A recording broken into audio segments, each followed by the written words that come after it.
आप एक बार देखो हंसो जी हुई जाग जाओ तो अरे ना उबा और टा होते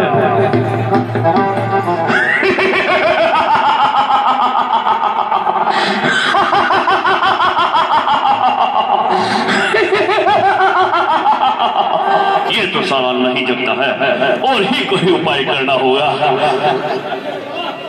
हाँ टोल बजाए जाए।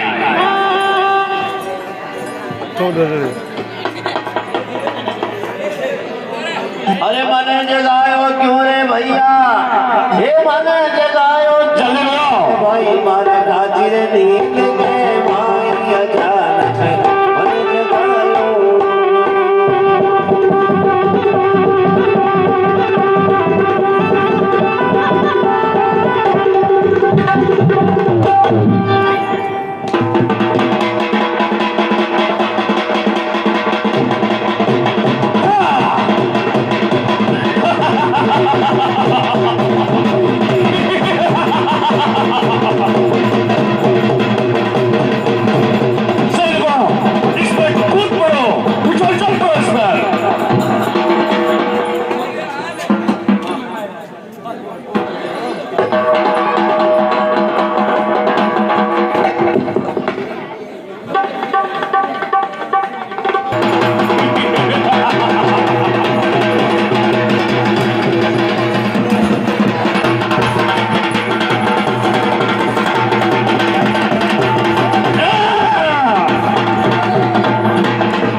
से जगने वाले नहीं है और एक सुंदर से नृत्यांगना पेश करो, सही जग जाए।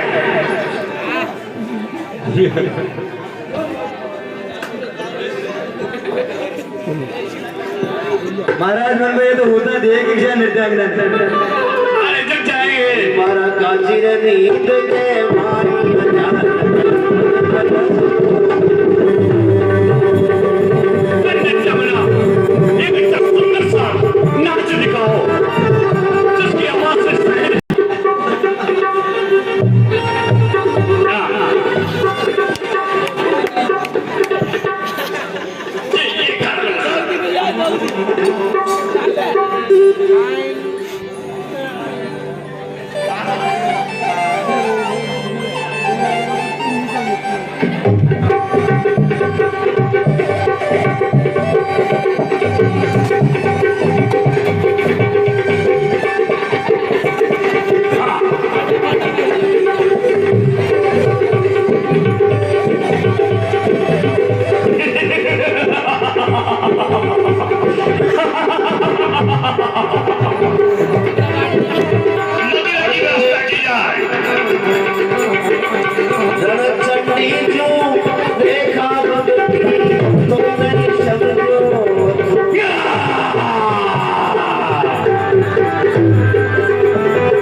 वो क्या सत्य है? इस समय वानर सेना ने लंका के गिर्द घेरा डाल दिया है। इस समय लंकावासी संकट में है। हाँ भाई, इस समय सचमुच ही दो तपस्वियों ने जो अयोध्या के रहने वाले हैं, पिता वचनों के कारण वो वनवास भोगने के लिए वन वन में भटकते फिर रहे हैं। उन्हीं ने हमारी लंका को घेर के रखा है। क्या इंद्रजीत से कुछ नहीं हुआ? इंद्रजीत? अरे इंद्रजीत तो क्या, प्रथम दिन ही हम गए थे युद्ध में। क्या आप स्वयं रणभूमि में गए थे? हाँ भाई, हम स्वयं रणभूमि में गया था। तब उन्होंने ऐसे तीर चलाए, ऐसी शक्तियां चलाई कि मुझे निशस्त्र कर दिया। और सबसे बड़ी दुख की बात तो यह है कि उस अवस्था में उसने लंकेश का वध नहीं किया। तीनों लोगों का विजेता रावण जिसे के आगे शस्त्रहीन, सुरहीन और मानहीन होकर रह गया, उसमें भी आपने इस बात पर ध्यान नहीं दिया कि वास्तव में श्री राम कौन है। कुंभकर्ण, उस तपस्वी को केवल राम कहो, श्री लगाकर संबोधन मत करो। आंखें बंद करने से सूर्य का प्रकाश लोप नहीं हो जाता। जो तीनों लोगों के स्वामी हैं, स्वयं श्रीमान नारायण हैं, उन्हें श्री राम ही कहना पड़ेगा। भैया आप शायद ये भूल गए, श्री राम से कई पीढ़ियां पहले विश्वास वंश के राजा ने आपको श्राप दिया था। जब स्वयं श्रीमान नारायण हमारे कुल में उतार लेंगे तब उसी रूप में आपका विनाश करेंगे। भैया नारद की बात भी भूल गए, जो नारद ने मुझे बताई थी कि विष्णु ने राक्षसों का नाश करने के लिए राजा अयोध्या दशरथ के घर जन्म लिया है। भैया ब्रह्मा की बात भी भूल गए, फिर भी आपने महारानी सीता का हरण कर लाए, जो स्वयं लक्ष्मी का अवतार है। हाँ भैया, हमने अपनी बहन का बदला लिया है। भले ही मान लिया वो नारायण है, लेकिन जब अपनी बहन की कोई नाक कान काट डाले तो उसको हम क्या किया जाए उसके साथ फिर? हाँ, तो उस कार्य को वीरों की बाती करते, ना कि चोरों की बाती। एक स्त्री का हरण करके क्या आपका मस्तक गौरव से ऊंचा हो गया है? शूर्पणखा मेरी भी तो बहन थी। आज मुझे जिस प्रकार उठाया है, उस दिन यह युद्ध कार्य करने से पहले मुझको जगाता तो मैं आपको बताता कि प्रतिशोध कैसे लिया जाता है। राजा के लिए उचित ही नहीं, यह आवश्यक भी है वो हर महत्वपूर्ण कार्य अपने परम विद्वान और परमेश्वर सच्चे हितैषी मंत्रियों के परामर्श से करे, ना कि राजा को ऐसे स्वार्थी और ऐसी चापलूसी बातों की मंत्रियों में नहीं फंसना चाहिए, जो अपने निजी स्वार्थ के लिए राजा के साथ साथ अपने देश को भी शत्रु के हाथों बेच सकते हैं। ऐसे ही मंत्रियों के लिए शास्त्र कहता है, विनाश्यन्तो भर्तारं सहिताः कार शत्रु विरुदे विप्रतानि कृत्यानि कार्यहीन मंत्रणा दान पत्ता मित्र संकसान अमित्राणि मंत्र निर्णय व्यवहार ही जानियो उपमानो उपसहिता। माना कि अहंकार के मद में हमने उस नारायण को नहीं पहचाना, माना कि अपने अभिमान के इस ज्वालामुखी के जैसे मेरे जो उबाल खून में आ रहा था उसके जोश में मैंने सीता का हरण कर लिया, लेकिन इन सब बातों से इतिहास पीछे नहीं मुड़ जाएगा। इतिहास यही कहेगा कि लंकेश उन वन भटकने वाले तो बच्चों से डर गया जो अपने जो कीर्ति कमाई थी उसको उसके चरणों में मिटा दिया। नीति कहती है पुरुष को धर्म, अर्थ और काम का सेवन उचित समय पर करना चाहिए। जैसे प्रातः काल धर्म का, मध्याह्न काल में अर्थ सेवन का और रात्रि में काम सेवन का विधान है। इन तीनों में से भी धर्म श्रेष्ठ है। जहाँ अर्थ और काम का सेवन धर्म विरुद्ध हो, वह उन दोनों की उपेक्षा करके धर्म के अनुसार ही चलना चाहिए। आपने सीता का हरण करते समय धर्म और अधर्म की बात नहीं सुनी, मंदोदरी भाभी और विभीषण की नीति और धर्म युक्त बात नहीं सुनी। आपने अपनी काम वासना की पूर्ति का बहाना ढूंढा है। इसी का यह फल है जो आज सारे लंकावासी भोग रहे हैं। जो लंकावासी भोग रहे हैं और जो पहले वैभव भोगा था वो भी लंकेश की मेहरबानी है। आज लंकेश के ऊपर विपदा आई है। एक भाई उसको संदेश देता है गुरु की भांति, जो स्वयं तीन चारू वेदों का ज्ञाता है, उसको ज्ञान कहता है। तो लंकेश जीते जी अपने सर को नहीं चुका सकता है और लंकेश का युद्ध स्वयं अकेला जीत सकता है लंकेश। इसलिए जान मालूम में सो जाओ तुम भी, विभीषण की तरह गद्दार निकले तुम भी। अरे तेरा धर्म बनता है तुम एक लंका के वासी हो, एक लंका के वासी के राजा के सगे भाई हो। क्या तुम्हारा यह धर्म नहीं बनता है कि संकट के समय लंका और अपने देश की सहायता करे, इस प्रकार शिक्षा न दे? भैया आपने मुझे ठीक प्रकार से समझा नहीं। मैंने जो कहा वो एक सच्चा हितैषी होने के नाते कहा, वो मेरा अधिकार भी था और कर्तव्य भी। इस समय मुझे क्या करना है इसके बारे में ना तो मेरे मन में शंका है और ना मेरे पद पर अंधकार।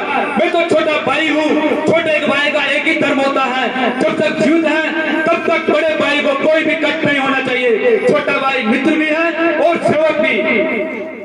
वाह कुंभकर्ण वाह, भाई हो तो सहोदर तुम जैसा है भाई। आज ये लंकेश तुम्हें विजय श्री का आशीर्वाद देता है कि जाओ और लंका में रामादल में कोहराम मचा दो। भैया अब आप युद्ध की चिंता भूल जाइए।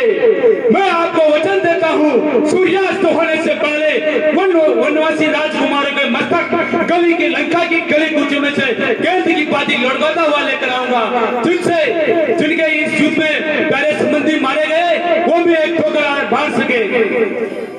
वाह भाई, जाओ किसी के और युद्ध को निर्णायक मोड़ पर लेकर आओ। कुंभकर्ण दूर मत रण रंगा, अरे चला दुर्ग गज से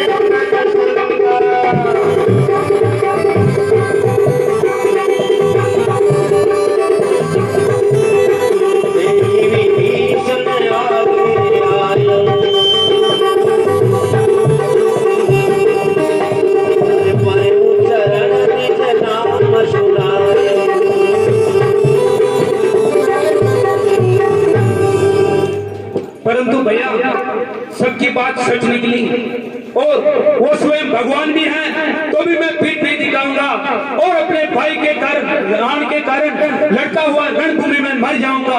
ये मेरा वचन है। ठीक है भाई, बिना कोई संशय किए युद्ध में प्रस्थान करो।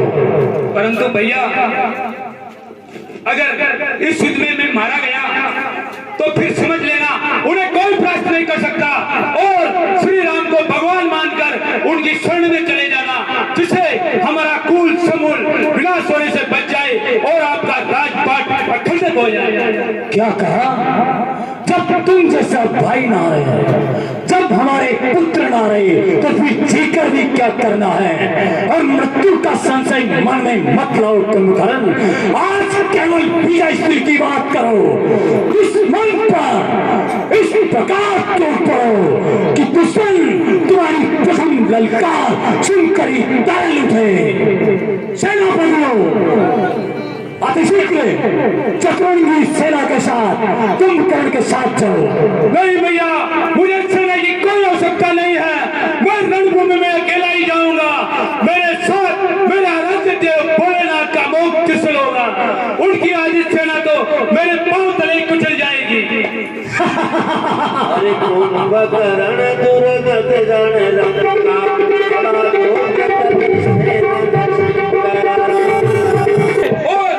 आज्ञा दीजिए कि मेरे कारण आपका सिर और बढ़े।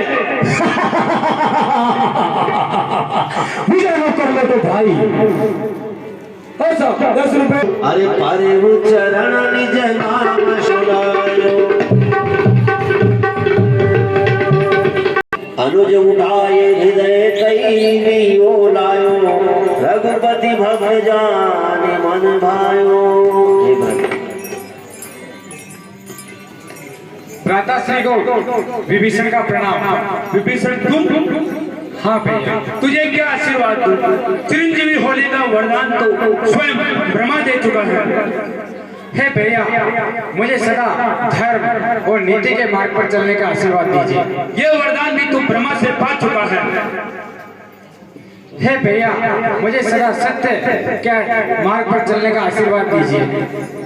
मुझे लगता है तुम अपने धर्मयुद्ध कार्य को छुपाने की चेष्टा कर रहे हो।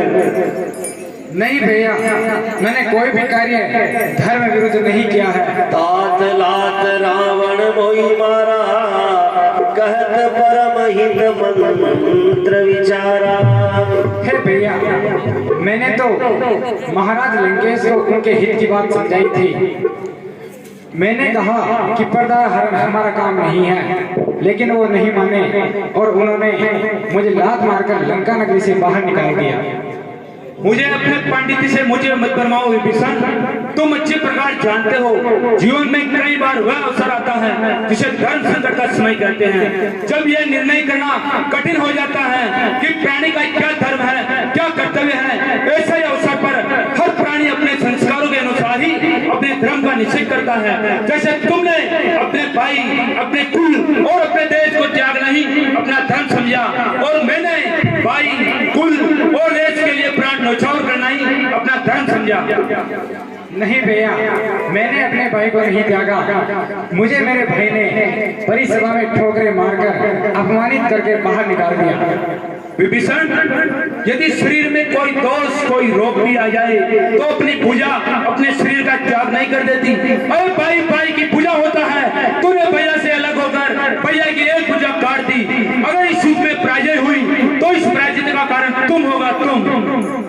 नहीं भ्राताश्री, मैं उनके पराजय की नहीं, उनके विजय की बात समझा रहा था। मैं उन्हें समझा रहा था कि श्री राम से विरोध त्याग कर वह उनसे संधि कर ले, और इस समय यह संदेश मैं आपके समक्ष भी लेकर आया हूँ। हे भ्राताश्री, अगर आप प्रभु श्री राम से संधि कर ले तो हो सकता है कि भैया लंकेश मान जाए और ये जो लंका का विनाश है वो रुक जाए। अरे जिसे तू धर्म कह रहा है, इसे बड़ा धर्म और कुछ नहीं हो सकता। आने वाली पीढ़ी तुझे कितना ही बड़ा धर्मात्मा और राम भक्त को न माने, लेकिन अपने देश, अपने कुल और अपने घर से विश्वासघात करके कभी तुझे सम्मान की दृष्टि से नहीं देखा जाएगा। अरे जिनसे तुम मित्रता की, उनके आचरण से कुछ शिक्षा लेता, भाई के लिए व्रत का त्याग को देखा होता, भाई के लिए लक्ष्मण की सेवा और समर्पण से शिक्षा लेता, तो अपने चरित्र पर यह कलंक कभी ना लगाता विभीषण। हे भैया, लक्ष्मण और भरत के चरण चिन्हों पर चलने के लिए श्री राम जैसे मर्यादा पुरुषोत्तम भाई भी होना चाहिए। अरे अच्छे के साथ तो सभी अच्छे रहते हैं, फिर भाई और भाई का रिश्ता क्या विभीषण? क्या इस युद्ध में भैया अकेले ही मर जाएंगे? उसके साथ मरने वाला और कोई भाई नहीं होगा। अरे दृश्य तो वो होगा जहाँ रावण का मृत शरीर होगा, उसके चारों ओर उसके पुत्रों और उसके भाइयों के मृत शरीर उसकी शोभा बढ़ा रहे होंगे, जिसे देखकर देवता भी मस्तक झुका देंगे। जाओ कुंभकर्ण, जाओ विभीषण, अपने स्वामी राम लक्ष्मण को सावधान कर दो। अब सामना खाट से नहीं, तीसरा और पाली से कपट टूट नहीं। आज सामना है अजय पर्वत के समान अभित्य कुंभकर्ण से, जिसकी हुकार से विधाता ब्रह्मा भी थर्रा उठा था। कुंभकर्ण इस बात की वो चट्टान है जिससे टकराकर उनके बाणों की नोक टेढ़ी होकर उन पर ही प्रहार करेगी। तो तलवार, गदा और पाले टूट टूट कर गिर जाएंगे। राम ने असुर के नाश का संकल्प लिया है, तो आज कुंभकर्ण भी राम का सिर काट कर ठोकरे मारता हुआ अपने लंकेश के चरणों तक ले जाने का प्रण किया है। जाओ जाओ जाओ विभीषण, अपने स्वामी राम की ओर से तुम युद्ध करो, मैं मेरे भाई और राजा की ओर से मैं युद्ध करूं। इस समय यही हमारा धर्म है, यही हमारा कर्तव्य है, यही हमारा लक्ष्य है। जाओ, निहत्ता से मेरे सामने मत खड़ा रहे। इस समय मौत मेरे सिर पर तांडव मचा रही है, मुझे मरने और मारने के सिवा कुछ नहीं सूझ रहा। चला जाओ विभीषण, चला जाओ। ठीक है भैया। कोटि कोटि कोटि यदि हम सबका सब वर्ण निर्धारित हैं, तो विश्वास वंश के विनाश के पश्चात तुम विधि विधान से, शास्त्रोपति से हमारा क्रियाकरण करके अपने कर्तव्य का पालन करना, क्योंकि तू अकेला ही बचेगा। जा। ठीक है भैया, जैसी आपकी इच्छा।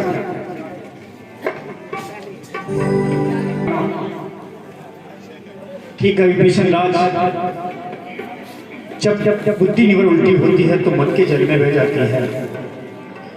पापों ने अंधा किया उन्हें, जिसलिए उनका अंतिम दिन आने वाला है। हे प्रिय भक्त हनुमंत, मानस श्रेष्ठ जामवंत, हे महाराज सुग्रीव, ये विशाल काय है और इस समय मैं स्वयं युद्ध में जाऊंगा। मैं तुम्हारे किसी के भी प्राण संकट में नहीं डालना चाहता हूँ, इसलिए मैं स्वयं युद्ध में जाऊंगा और दुष्ट को मार के आऊंगा।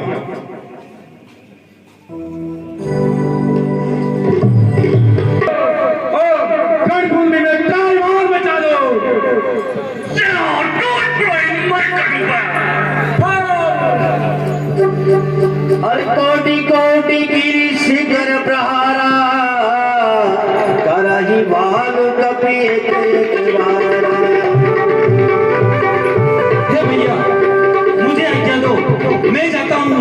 उसे अभी मार दिया। पिछले समय में तुम्हें मूर्छा आ गई थी है और अब मैं तुम्हारे प्राण संकट में नहीं डालना चाहता हूँ और मैं स्वयं रुक ले जाता हूँ। ठीक है भैया।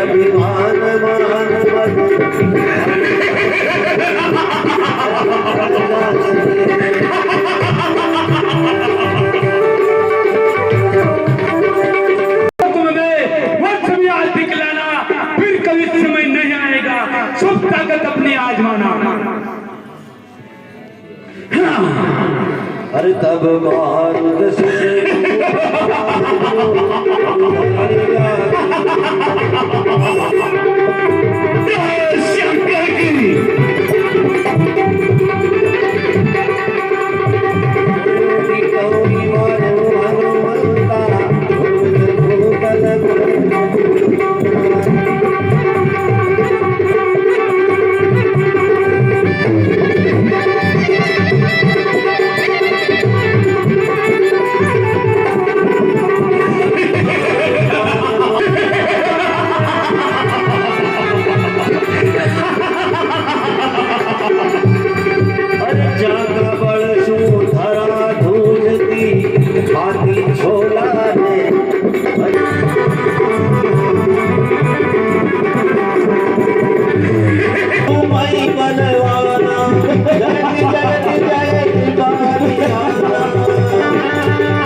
चल युद्ध के लिए तैयार हो जा।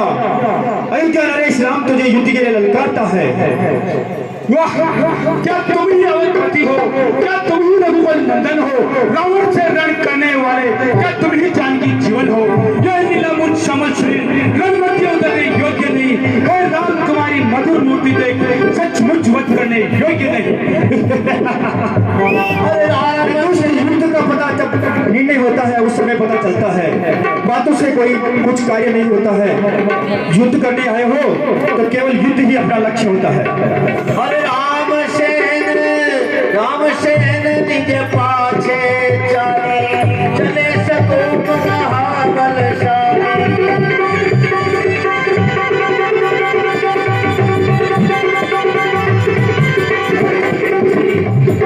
खेजी धनुष सरसत